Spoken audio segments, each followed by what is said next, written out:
할렐루야. 행복하십니까? 네. 진짜 행복한 거 맞죠? 네. 행복한 믿음의 길을 걸어가는 우리 성도들, 정말 늘 하나님 앞에서의 삶을 살아가는 거룩한 성도들 되시기를 주님의 이름으로 축복합니다. 이게 여러분, 하나님 앞에서의 길이 사실 쉽지 않죠. 그래서 많은 경우 우리가 참 힘들다, 어렵다, 좁은 길이다 라고 하는 표현이 너무 입에 밴 것 같아요. 그렇죠? 그래서 이게 주님 앞에서 걸어가는 것은 십자가의 길이다, 좁은 길이다, 힘들다, 어렵다가 너무 우리의 사고 속에 이렇게 박혀 있는 것 같아요. 근데 좀 바꿨으면 좋겠어요. 주님 앞에서 걸어가는 길이 행복한 길이에요. 주님 앞에서 걸어가는 이 좁은 길이 진짜 진리의 길이기 때문에 여러분 잘 가고 계시는 거예요. 여러분 이 땅에서 걸어가고 있는 우리 이 한 생애의 이 걸음 속에 우리가 이 길을 발견하고 걸어간다는 게 얼마나 감사한지 몰라요. 우리가 표현을 자꾸 우리가 죽어야 됩니다, 십자가를 져야 됩니다 이렇게 표현을 하니까 이게 되게 힘들고 어렵고 우리가 정말 못할 일을 하고 있는 거 아닌가 이렇게 생각하고 있지만 이게 진짜 행복한 길이고 이게 제대로 걸어가는 거라니까요. 주일 우리가 하나님 앞에 나와서 예배하고 있는 이 시간이 얼마나 감사해요. 이게 의무가 아니라 이게 우리의 권리예요. 하나님 우리에게 주신 권리. 놀라운 축복 아닙니까? 솔직히 여러분 맨하탄 뭐 이렇게 조금 좀 괜찮은 빌딩들 이렇게 들어가려고 그러면 입구에서 다 검사를 해요. 그렇죠? 좋은 회사들이 이렇게 들어가려고 그러면 뭐가 있어야 돼요? 출입증이 있어야 되잖아요. 그래서 당신 이제 내일부터 출근 안 하셔도 됩니다. 출입증 반납하세요 라고 하잖아요. 제일 먼저 걷어가는 게 뭐예요? 출입증 뺏어가는 거예요. 못 들어오게 하는 거예요. 여러분 그곳에 속해 있고 그곳에 들어간다는 게 얼마나 큰 권리고 축복인지 모르잖아요. 사실 들어가면 좋은 회사 들어가면 일이 얼마나 많아요. 감당해야 될 일이 얼마나 많아요. 그런데 거기에 속해 있고 거기에서 누리는 베네핏도 누리고 내가 거기에 속했다는 소속감을 누리면서 당당하게 그 출입증 가지고 스캔 딱 하면서 이렇게 막 들어가잖아요. 거기에 들어간다는 것이 축복이라는 사실 우리가 잊지 않아야 됩니다. 마찬가지로 우리가 하나님 나라 백성이 되었고 하나님께 들어간다는 것, 하나님의 임재의 장소에 들어와서 우리가 함께 예배하고 있다는 이 사실, 이 주일 아침 우리가 함께 예배한다는 이 사실만으로도 우리는 평생 땡 잡은 사람이에요. 정말 복된 사람이라는 사실을 우리가 기억해야 합니다. 지금 우리가 다시 출애굽기로 돌아와서 우리가 출애굽기의 말씀을 우리가 계속 살펴보려고 하는데 잊지 않아야 되는 것은 뭐냐 하면 우리가 하나님의 임재 앞으로 나갈 수 있는 하나님의 백성이 되었다라는 거예요. 하나님께서 우리를 출애굽시켜 주셔서 그 어둠의 땅, 흑암의 땅에서 우리를 건져내어 주셔서 하나님의 백성으로서의 새 출발을 하게 해 주셨다라는 것. 그리고 너무 감사한 것은 그 새 출발한 하나님의 백성들을 그렇게 따로 부르셔서 시내산에서 하나님의 백성과의 언약을 맺으세요. 계약을 맺으세요. 커버넌트를 맺으세요. 이게 얼마나 놀라운 은혜인지 모릅니다. 우리가 무슨 자격이 있어서 하나님하고 계약을 맺습니까? 계약의 당사자로 하나님은 우리의 하나님이 되시고 우리는 하나님의 백성이 되는 계약을 맺어요. 그러면서 하나님께서 십계명을 주시고 이 계명들을 잘 지켜라. 그러고 난 다음에 바로 따라오는 게 뭐냐 하면 내가 너희 가운데 있겠다라는 거예요. 그러면서 자세한 장막에 대한 규정을 우리에게 주시는 거예요. 지난 시간을 우리가 잠깐 요약을 하자면 이 장막이 우리에게 어떤 의미를 주느냐 잠깐 짧게 지나가서 잘 기억이 나지 않으신 분들 계실지 모르지만 이 장막은요 새로운 창조의 장소예요. 하나님의 리크리에이션의 모습이 장막이에요. 하나님이 우주 만물을 만드시고 그리고 그 우주 만물 가운데 하나님의 백성들을 세워주세요. 에덴을 만드시고 그 가운데 아담과 하와를 세워주세요. 그리고 그곳에서 하나님이 하나님의 백성들과 교제하셨어요. 그게 창조의 이야기예요. 그렇죠. 그런데 안타깝게도 하나님이 만드신 그 에덴이 무너져 버렸어요. 범죄함 때문에. 하나님과 하나님의 백성들이 만날 수 없어요. 그들이 하나님의 낯을 피해서 숨을 수밖에 없어요. 하나님은 그들을 쫓아낼 수밖에 없어요. 왜요? 죄악이 그들을 가렸기 때문에. 하나님과 우리 사이를 죄악이 막고 있기 때문에 하나님 앞에 우리가 감히 나갈 수 없어요. 하나님 앞에 나가면 죽어요. 그런데 하나님께서 그 무너진 하나님과의 관계를 회복하시기를 계속해서 원하셨어요. 아브라함을 부르시고 그 아브라함의 후손을 통해서 하나님의 나라를 세우시고 그들을 복주시려고 하는 하나님의 플랜이 있었는데, 그 플랜이 구체적으로 드러나는 게 뭐냐면 출애굽, 그리고 그들과의 맺으신 언약, 그리고 눈에 보이는 장막이에요. 장막, 태버네클. 장막의 별명이 뭐냐면 회막이에요. 회막. 회막은 하나님을 만나는 곳이다 그러는 거예요. 하나님을 만나는 장소가 회막이고 바로 그것이 장막이에요. 결국은 에덴의 회복을 장막을 통해서 잠깐 보여주고 계시는 거예요. 이게 진짜는 아니에요. 완벽한 모습은 아니에요.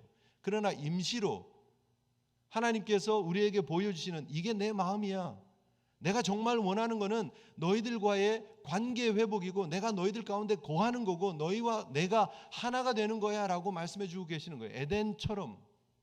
그 에덴은 무너졌지만 신라곤의 그 아픔을 하나님께서는 장막을 통해서 회복시키기를 원하시는 거예요. 그래서 그 장막에 하나님께서 이렇게 테두리를 만들어 놓고 여기야, 내가 여기에서 너희들을 만날 거야 라고 하면서 하나님께서 임재하는 장소를 보여주시는 거예요.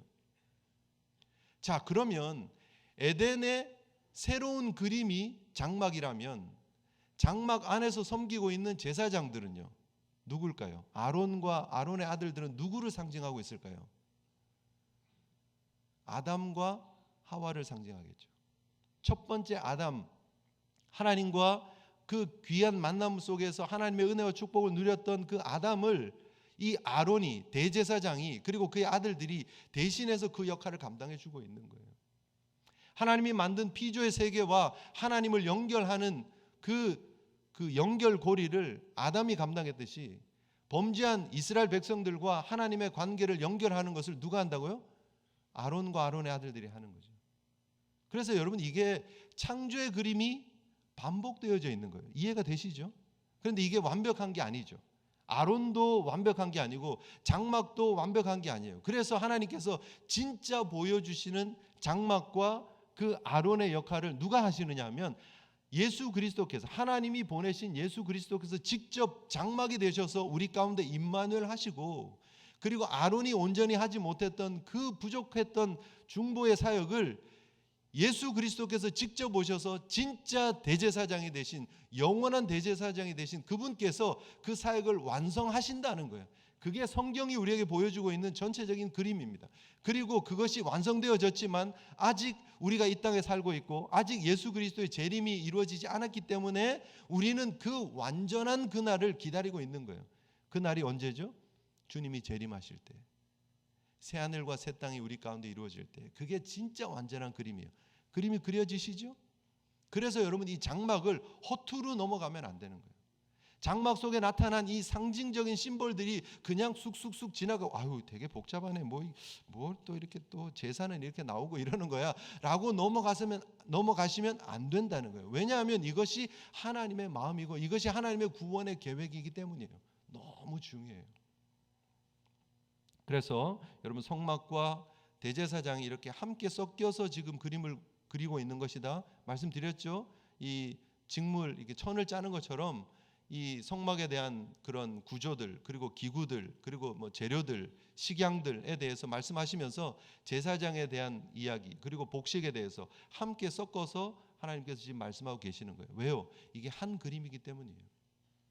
우리가 이제 계속해서 살펴보려고 하는 것은 이 하나님께서 다시 recreation, 새로운 창조를 하시는 이 장막에 하나님을 위해서 섬길 대제사장과 제사장들을 세우시는데 그들을 위임하는 그림 속에 제사가 나타난다는 거예요.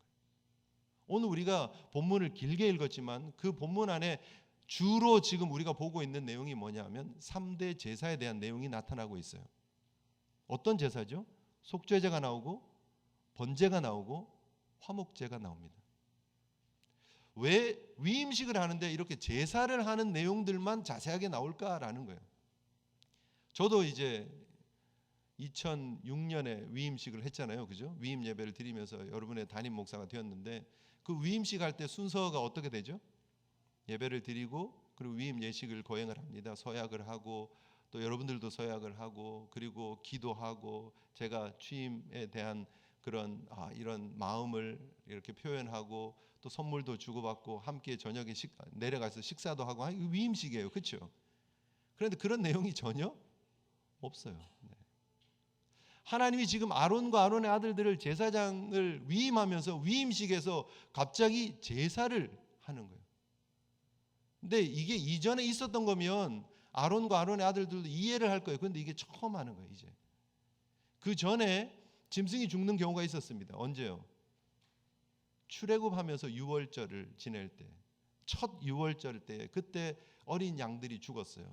그래서 그 피를 문설주에 임방에 발라가지고 장자가 죽지 않는 은혜를 누리는 경험을 한 적은 있었어요. 그런데 제사는 처음이죠.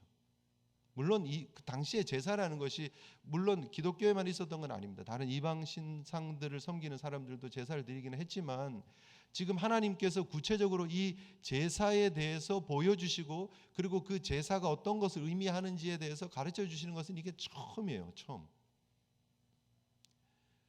그런데 이게 위임식에서 지금 제사를 제일 먼저 하고 있는 거예요. 그리고 위임식을 통해서 3대 제사에 대해서 소개를 해주고 계시는 거예요. 수송아지가 지금 드려지고 있습니다. 제일 큰 제사는 소가 드려지는 제사였어요. 그래서 오늘 수송아지를 하나님 앞에 드립니다. 어떻게 해요? 안수를 합니다. 아론과 아론의 아들들이 그 송아지 위에다가 안수를 해요. 그 말은 이게 속죄제이기 때문에 죄가 아론과 아론의 아들들에게 있는 죄가 이 소에게 송아지에게 전가된다는 거예요. 전가라는 거는 밀어 넣어 들어간다 이런 거예요. 막 꾸깃꾸깃 집어 넣는다 그런 말이에요. 억지로. 그래서 아론과 아론의 아들들에게 있는 죄가 그 송아지에게 막 전가돼 이동되어지는 거예요. 그리고 나서 그 송아지는 회막 앞에서 그러니까 하나님을 만나는 텐트 앞에서 죽습니다. 그리고 그 피가 제단 뿔에 네 손가락으로 이렇게 발라가지고 제단 뿔에다가 바르고요. 그리고 그 피가 나머지는 다 제단 아래에 부어집니다.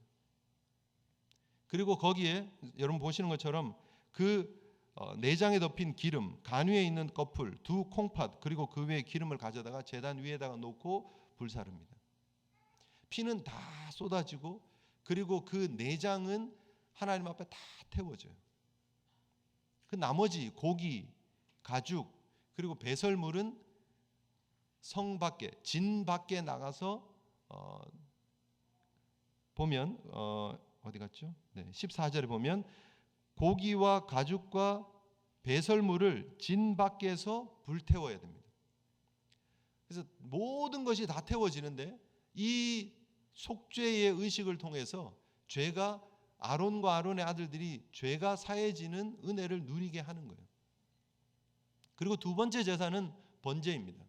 번제는 순양 2마리가 따로 준비되어지는데 그 중에 한 마리를 죽여서 똑같이 안수를 합니다. 그리고 죽이고 각을 뜨고 그 전체를 다 태워서 하나님 앞에 올려드리는 화제로 드리는 거예요.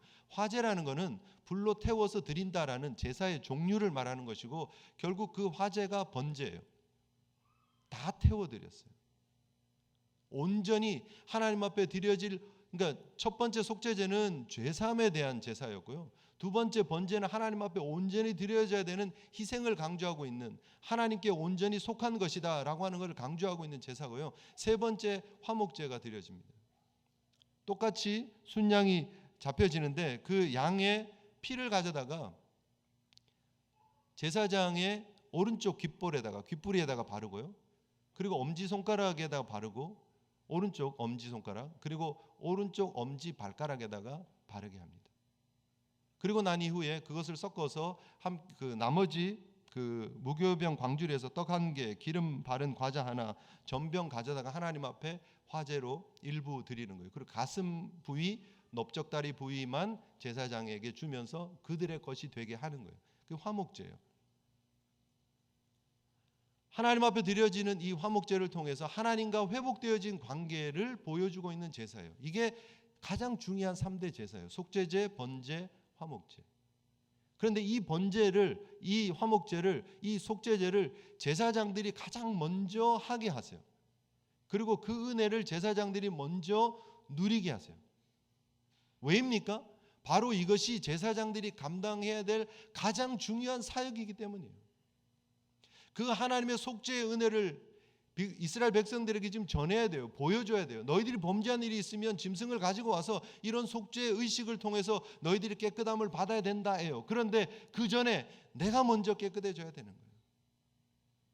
하나님 앞에 온전히 드려지는 삶을 살아야 된다. 번제의 삶을 그들에게 말하기 전에 그들이 먼저 하나님 앞에 온전히 드려져야 돼요. 아름다운 냄새로, 아름다운 향기로 하나님 앞에 드려져야 돼요.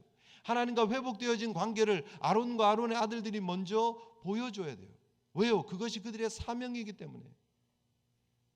여러분, 우리가 잊지 않고 기억해야 되는 것이 무엇이냐면 바로 그 아론과 아론의 아들들이 했던 그 제사장의 사역을 바로 성도인 우리들이 감당해야 된다는 거예요. 금주의 말씀, 여러분 잘 아시는 말씀이지만 다시 주보를 보시면 뭐라고 말씀하십니까? 너희가 바로 택하신 족속이다.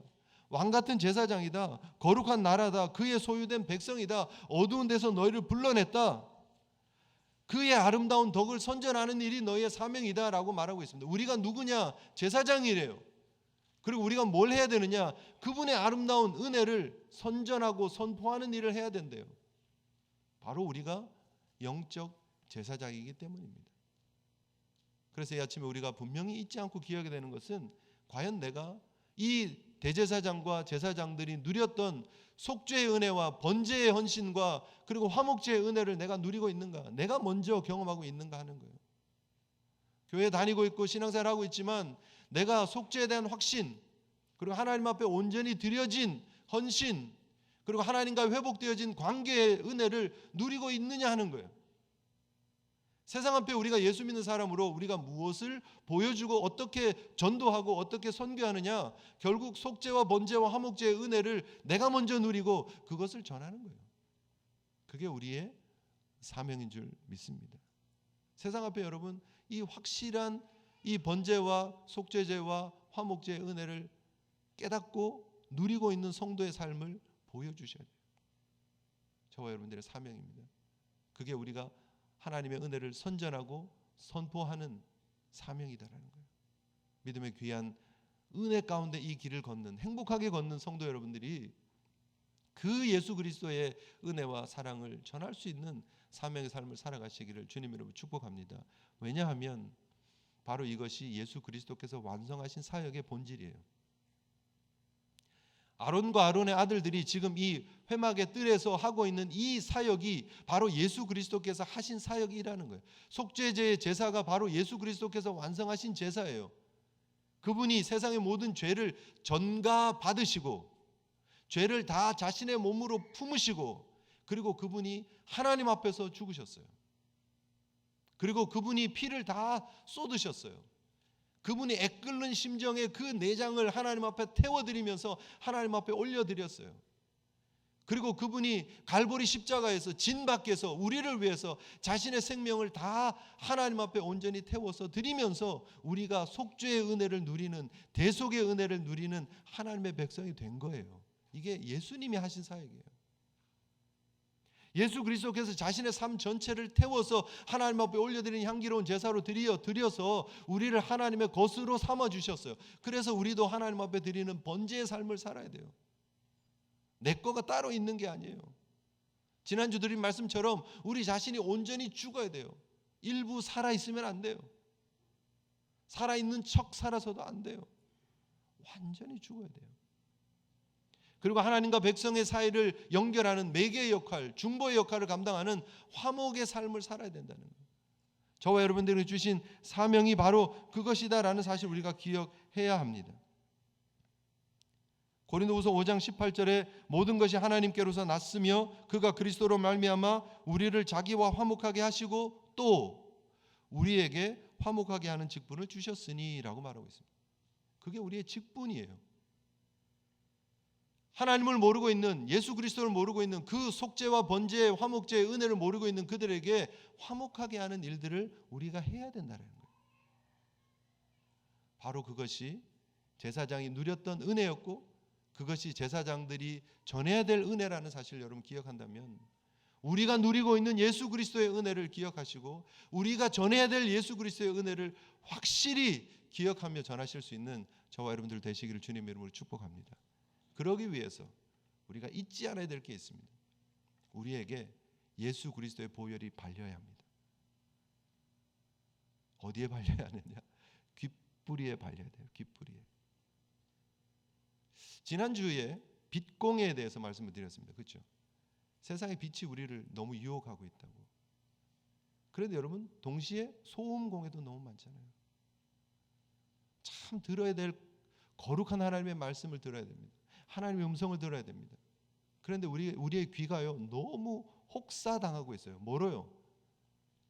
세상의 시끄러운 소리에, 세상의 향락적인 소리에, 세상의 쾌락적인 소리에, 세상의 음란한 소리에, 세상의 거짓된 소리에 우리의 귀가 너무 분별 없이 혹사당하고 있어요. 그리고 너무나 자주 들려서 그게 들려도 되는 것처럼 살아가고 있어요. 여러분, 세상을 향해서 우리가 귀마개를 해야 합니다. 영적인 거룩함을 지켜나가야 합니다. 귓뿌리에 피를 바른다는 것은 그 귀를 거룩하게 한다는 거예요.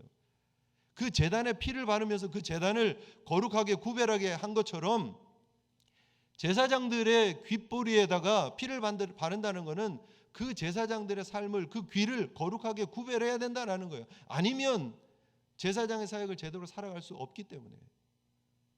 얼마나 유혹이 많은지 몰라요. 여러분, 제사장이 제사를 드려요. 한번 생각을 해보세요. 자, 이제 몰입해 보세요. 여러분이 제사장이에요. 오늘 이제 당번이 돼가지고 내가 오늘 제사를 드리러 가요. 근데 사람들이 막 짐승들을 가지고 와요.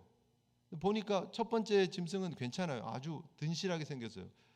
송아지를 한 마리 가지고 왔는데 한 200만 원 정도, 시세 한 200만 원 정도 되는 깨끗한 송아지를 잘 가지고 왔어요. 제사를 드렸어요. 근데 두 번째 사람이 송아지를 한 마리를 갖고 오는데 보니까 야, 이건 아무리 봐도 한 100만 원짜리밖에 안 돼요. 조금 저는 것 같고 눈도 이렇게 약간 떨리는 것 같고 영 상태가 안 좋아요. 그런데 그 사람이 와가지고 얘기를 해요. 아, 근데 내가 샀는데 보니까 좀 괜찮은 것 같아서 샀는데 오다 보니까 이러네요. 그냥 이걸로 제사를 드리죠. 혹시 제사장님 뭐 다른 거 필요하시면 제가 하나 따로 갖다 드릴게요. 그래요? 그럽시다 하면 어떻게 되는 거예요? 하나님께 드려지는 제사가 오염되는 거죠. 여러분, 우리가 짐승이라고 자꾸 생각을 하니까 짐승의 가치를 우리가 잘 몰라요. 그런데 당시의 짐승은요, 그냥 돌아다니는 화폐예요. 캐시예요. 캐시. 그렇죠? 그게 그냥 가서 물물 교환하고 그게 자기 재산이고, 소가 몇 마리가 뭐 오늘날로 예를 들면 내가 뭐 10,000불, 20,000불이 있다가 당시에 소가 몇 마리가 있다로 표현하는 거거든요. 제사장들이 유혹당할 수 있는 거가 바로 그거예요. 근데 귀가 속삭이는 소리가, 유혹하는 소리가 들려오기 시작하면 결국 그 귀를 거룩하게 하지 않으면 다 망가진다는 거예요. 제사장의 이야기이기만 합니까? 우리의 이야기이기도 해요. 세상이 우리를 유혹하고 타협하자고 얘기를 하는 경우가 얼마나 많은지 몰라요. 아이, 뭐 그렇게 유별나게 신앙생활 하냐고, 당신만 예수 믿냐고, 적당히 하라고, 그런 얘기 여러분 듣지 않습니까? 아니, 속에서 막 치밀어 오르지 않습니까? 뭐 비도 이렇게 잔뜩 오는데 뭐 수요일날 수요예배를 가, 모처럼 새벽 예배 가려고 그러는데 막 마음속에 내가 갑자기 교회 가면 목사님 깜짝 놀라지 않으실까? 새벽 예배 가면 무슨 일이 있어요? 또 막 그럴 텐데 괜히 내가 뭐 설레발 떨면서 이렇게 신앙생활 하려고 그러는 거 아니야? 뭐 그런 생각들, 잘못된 유혹된 소리들이 계속해서 들려와요. 나중에 좀 안정되면 봉사하지 뭐. 나중에 좀 생활이 좀 안정되면, 어느 정도 세이빙이 쌓이면 그때 봉사하지. 그런 소리들 계속 들리지 않습니까, 여러분? 너무 익숙한 소리들 아니에요? 그리고 타협해버리고. 하나님이 원하는 게 뭐예요? 우리의 귀를 거룩하게 해야 된다. 듣는 게 너무 중요합니다, 여러분. 엘리 제사장이 왜 망합니까? 엘리 제사장의 아들들이 왜 죽습니까? 이 귀가 막혀서 그래요. 영적인 귀가 막혀서 그러는 거예요.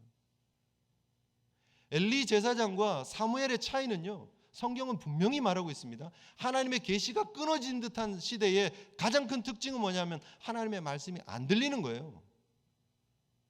왜요? 세상의 소리가 들리니까. 아들들이 범죄하는 소리가 분명히 엘리의 귀에 들렸는데도 닫아버려요. 들리지를 않아요. 판단을 못해요. 분별을 못해요. 그리고 넘어가요. 대충 좋은 게 좋은 거다고 두리뭉실. 그러니까 엘리도 죽고 엘리 아들들도 다 죽고 나라는 망하는 거예요. 법궤는 빼앗기고. 그 시대에 하나님께서 새로운 소망을 주시는데 그게 뭐예요? 사무엘은 하나님의 음성을 듣는 거예요. 그 어린 사무엘이 하나님의 음성을 들을 수 있는 그것이 은혜의 회복이에요. 새로운 시대가 열린다는 표현이에요. 여러분, 우리가 어떻게 하나님 앞에 서 있어야 되느냐? 우리의 귀가 예수 그리스도의 보혈로 발려져야 되는 줄 믿습니다. 그리고 그 거룩을 지켜나가야 돼요. 세상 소리에 여러분 귀 기울이지 마세요. 너무 막 유튜브만 보지 마세요. 너무 잘못된 정보들도 많고 너무 쾌락적인, 그리고 막 즐기는, 그리고 시간 때우는, 지나놓고 여러분 한번 보세요. 유튜브를 통해서 내가 은혜 받은 게 있나?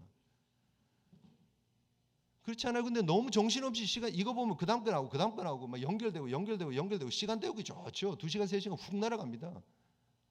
뭔 은혜가 되는지 모르겠어요. 잘 분별하셔야 합니다. 그리고 여러분의 엄지손가락 그리고 엄지발가락에 기름을 발라야 합니다. 아니, 예수님의 보혈을 발라야 합니다. 뭐를 나타내고 있어요? 여러분, 이 엄지손가락, 엄지발가락은요, 힘의 근원이라는 거예요. 힘의 근원. 사사기서 1장 5절부터 7절까지의 말씀을 보면 아도니 베색이 체포를 당해서 엄지손가락, 엄지발가락이 잘리는 장면이 있습니다. 아도니 베색이 도망갑니다. 그를 쫓아가서 잡습니다. 그리고 그의 엄지손가락과 엄지발가락을 잘랐습니다. 그때 그 아도니 베색이 하는 얘기가 뭐냐면, 옛날에 내가 70명의 왕들이 그들의 엄지손가락과 엄지발가락이 잘리고 내 상 아래에서 먹을 것을 먹었는데 하나님께서 그대로 갚으셨습니다 라고 얘기를 해요. 왜 엄지손가락과 엄지발가락을 자르느냐 하면 당시에 고대 사람들은 그게 힘의 근원이라고 생각했어요. 오른팔, 오른발이 중요했고요. 그 중에 가장 중요한 부분은 엄지손가락, 엄지발가락이라고 생각을 했어요. 그래서 그 둘을 잘라버리면 힘의 근원이 잘렸다라고 생각을 하는 거예요. 마치 옛날에 일본 사람들이 태백산맥 줄기에다가 가서 그냥 그 쇠 기둥들을 갖다 박은 것처럼 이스라엘 백성들에게 있어서 엄지손가락, 엄지발가락은 중요했다라는 거예요. 그런데 하나님께서는 이 엄지손가락과 엄지발가락에다가 그 피를 바르라는 거예요. 뭘 의미하는 거예요? 손으로 행하는, 발로 행하는 모든 것들을 거룩하게 해라라는 거예요. 우리의 삶의 현장에서 우리가 수고하고 애쓰는 손으로 행하는 일들, 발로 걸어가는 그 모든 장소가 하나님 보시기에 거룩한 장소가 되어야 된다는 거예요. 하나님 주신 거룩한 생업에서 최선을 다해서 일하고 하나님이 주신 내 삶의 터전에서 거룩한 걸음들을 걸어가야지, 잘못된 곳으로 가면 그게 뭐예요, 여러분? 선을 넘어가는 거예요. 그걸 뭐라 그러죠? 탈선이라 그러는 거예요. 선을 넘어가면 그게 바로 탈선이에요. 하나님 앞에 거룩을 지키지 못하면 탈선이에요. 하나님의 거룩한 백성이라고 부름받았으면 우리의 귀와 우리의 엄지손가락과 우리의 엄지발가락에 예수 그리스도의 보혈을 바르고 하나님 주신 은혜의 바운드리를 넘어가지 않고 탈선하지 않고 신앙의 거룩함을 지켜나가야 된다라는 것이죠. 아멘이십니까? 그게 우리에게 주시는 성도의 구별된 삶이에요. 오늘 이 예배 이후에 우리가 또 삶의 현장으로 갈 것입니다. 삶의 현장에서 과연 내가 수고하고 애쓰는 이 손에 열매들은 과연 무엇인가? 내가 애써서 걸어 다니고 있는 이 발의 방향은 어디인가? 잘 점검할 수 있는 하나님 앞에 거룩을 지켜나가는 저와 여러분들이 되어야 될 줄 믿습니다. 디모데후서 2장 20절 21절에 큰 집에는 금 그릇과 은 그릇뿐 아니라 나무 그릇과 질 그릇도 있어서 귀하게 쓰는 것도 있고 천하게 쓰는 것도 있나니 그러므로 누구든지 이런 것에서 자기를 깨끗하게 하면 귀히 쓰는 그릇이 되어 거룩하고 주인의 쓰심에 합당하며 모든 선한 일에 준비함이 되리라 말씀하고 계십니다. 큰 집에 그릇이 몇 종류라고요? 금, 은, 나무, 질그릇 등등 있어요. 그런데 뭐가 귀한 그릇이라고요? 금 그릇입니까? 은 그릇입니까? 어떤 그릇이라고요? 쓰임에 합당하게 깨끗하게 준비되어진 그릇이에요. 금 그릇인데 그 안에 밥풀이 묻어 있어요. 금 그릇인데 그 전에 비빔국수 이게 먹다가 남아 있는 소스들이 막 발려 있어요. 그럼 그 다음에 못 쓰는 거예요. 질 그릇이지만 깨끗이 씻어 있어요. 그러면 그게 귀하게 쓸 수 있는 그릇이 되는 거예요. 하나님 앞에 여러분 우리의 관심이 어디 있느냐는 거예요. 내가 금 그릇이냐 은 그릇이냐에 관심이 너무 있지 않습니까? 중요한 건 내가 깨끗하냐 하는 거예요. 거룩하냐는 거예요. 제사장에게 있어서 가장 중요한 것은 거룩이에요. 성결이에요. 깨끗함이에요. 아론과 아론의 아들들뿐만 아니라 우리 온 성도들이 제사장으로서 우리가 기억해야 될 것은 거룩이에요. 왜요? 그 거룩이 하나님이 우리를 만나는 터가 되기 때문이에요. 그 깨끗함이 하나님이 우리를 만나는 장소가 될 수 있기 때문이에요. 우리의 삶이 더럽다면 하나님이 어떻게 우리를 만날 수 있습니까? 물론 감사하게 예수 그리스도의 십자가의 보혈로 우리를 씻어주시고 우리를 의롭다 해주시고 거룩하다고 해주셨기 때문에 하나님이 그 예수님 때문에 우리를 만나주시지만 은혜로 구원받은 이후의 삶이 계속해서 더러움을 묻히고 있는 삶이라면 문제라는 거예요. 잊지 마십시오. 성도는 거룩한 그 거룩함이 우리의 아이덴티티입니다. 우리의 정체성입니다. 그 보혈이 귓불이 엄지손가락, 엄지발가락뿐 아니라 우리의 옷에 발려야 합니다. 재밌는 거는요, 이 화목제를 드리면서 그렇게 바르고 그게 끝이 아니었어요. 그렇죠? 뭐라고 얘기를 합니까? 그 피와 관유를 가져다가 제사장의 옷에 뿌리래요. 지금 제사장이 입고 있는 대제사장은 물론 이제 에봇 받침이 있어서 색깔이 좀 화려한 옷을 입기는 했지만 제사장들, 아론의 아들들은 입고 있는 옷이 뭐예요? 흰 옷이에요. 흰 옷. 가는 배실로, 물론 허리띠는 다르지만 전체가 다 흰 옷이에요. 하얀, 우리 찬양대원들이 입은 이 하얀 가운같이 이렇게 하얀 가운을 제사장들이 입었어요. 그런데 거기다가 뭐를 뿌리라고요? 피 뿌리래요. 피. 웬 당황스러운 일입니까? 그렇죠? 네. 기름을 막 갖다 뿌리래요. 그러면 얼룩이 있을까요? 없을까요? 기름 얼룩이 쉽게 집니까? 요즘같이 뭐 타이드가 있고 올이 있어가지고 뭐 세탁기에 넣고 막 팡팡 빨면 그게 싹 지워지는 게 아니잖아요. 당시에 기름 빨래는 사실 빨기도 어려웠을 거예요. 그렇죠? 피 묻은 게 그렇게 쉽게 빠질까요? 피 뿌려놓고 1회 동안 지금 위임 예식이 끝났어요. 7일이 지난 핏덩어리가 핏자국이 쉽게 빠질까요? 요즘 같으면 뭐 이렇게 구글 검색하면 네, 그럼 찬물에다 일단 먼저 씻으시고 그 다음에 레몬을 살짝 이렇게 뿌리시고 식초를 뿌리시고 아니면 하이드로 프록사이드 뭐 이렇게 뿌려가지고 이렇게 해서 빠십시오 뭐 그렇게 나오겠지만 당시에 무슨 구글을 하는 것도 아니고 그런 약품들이 있는 것도 아니고 어떻게 핏자국들을 빼겠어요? 하얀 리넨 옷에다가 뿌려진 그 피는 계속해서 남는 거예요. 스테인으로 남았을 거예요. 그런데 제사장은 그 피 자국이 있는 옷들을 입으라는 거예요. 여러분 우리에게 그런 피 자국들이 있느냐는 거예요. 우리에게 새롭게 입혀진 예복 위에 뿌려진 예수 그리스도의 보혈을 우리가 의식하며 살고 있느냐는 거예요. 그게 거룩을 이루는 원동력이에요. 우리의 귀에, 우리의 엄지손가락에, 우리의 발가락에 그리고 우리의 옷에 뿌려진 그 예수 그리스도의 보혈을 잊지 마세요. 그 십자가의 보혈로 우리가 거룩하다, 의롭다 하심을 입었으면 여러분 예수 그리스도를 다시 십자가에 내어주는 행위를 하면 안 된다는 거예요. 왜 우리가 거룩을 지켜나가야 합니까? 이 십자가의 은혜가 너무 소중하기 때문이에요. 하나님 앞에 거룩하게 쓰임받는 자기 자신을 깨끗이 해서 귀하게 쓰임받는 성도의 걸음 되시기를 주님의 이름으로 축복합니다. 얼만큼요? 마지막 세 번째 우리가 볼 수 있는 것은 이 위임식은 하루만이 아니었어요. 일주일, 1회가 아닌 엿새가 아닌 1회였어요. 6일이 아닌 7일 동안. 여러분 하나님께서 이 제사장에 대한 위임식을 하기 이전에 하나님께서 주신 것이 뭐냐면 안식일에 대한 개념이었어요. 십계명을 주셨잖아요. 출애굽기 20장에 좀 주셨잖아요. 그리고 안식일을 기억해서 거룩히 지켜라 라고 말씀하셨어요. 엿새 동안 열심히 일하고 1회가 되는 날은 안식해야 되는 거예요. 근데 하나님은 그 안식에 대한 규정을 깨세요. 어디에서요? 여기에서요. 6일이 지났는데 7일째면 6일이 지났는데요, 하나님. 7일째는 좀 쉬어야 되는 거 아닌가요? 근데 하나님은 1회 동안 하래요. 1회 동안. 7일 동안. 무슨 말일까요? 물론 이 7이라고 하는 숫자 완전수입니다. 그래서 완전하게 거룩해라 하는 거예요. 제사장들을 완전하게 거룩하게 하고 이 제단을 완전하게 거룩하게 하기 위한 하나님의 뜻이 있어요. 근데 동시에 이 7이라고 하는 숫자가 우리에게 보여주는 것은 계속해서라는 거예요. 끊임없이 중단하지 말고의 개념이 있어요.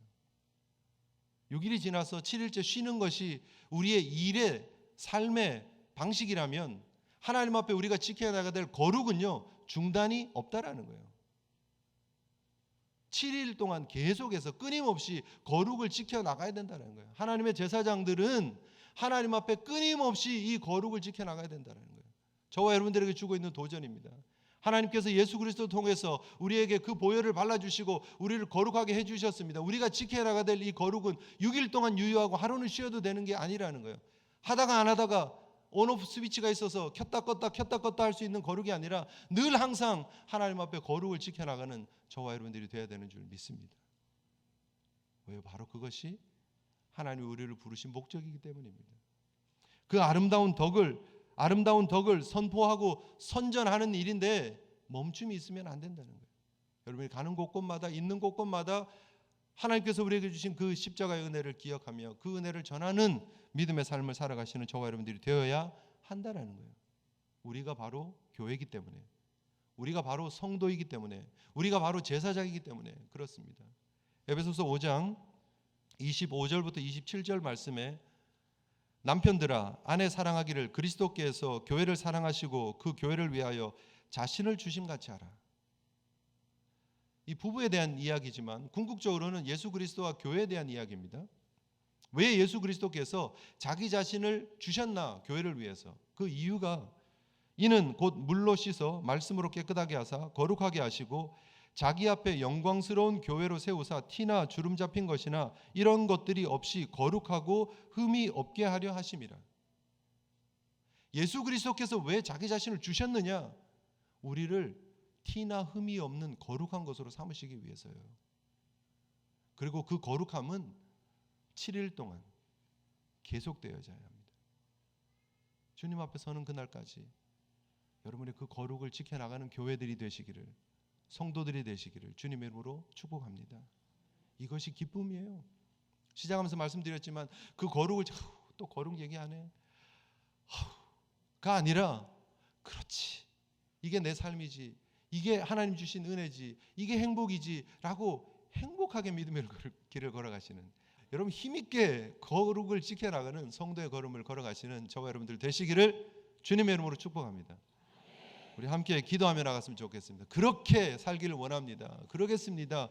우리 다짐하면서 우리 함께 기도했으면 좋겠습니다. 웬 은혜요 웬 사랑입니까 하나님. 우리를 거룩한 제사장으로 불러주셨는데 그 예수 그리스도의 보혈의 피를 우리의 머리부터 발끝까지 발라주셨는데 하나님 그 거룩을 지켜나가는 성도와 교회 되게 해달라고, 내가 되게 해달라고 우리 함께 결단하면서 기도하며 나갔으면 좋겠습니다.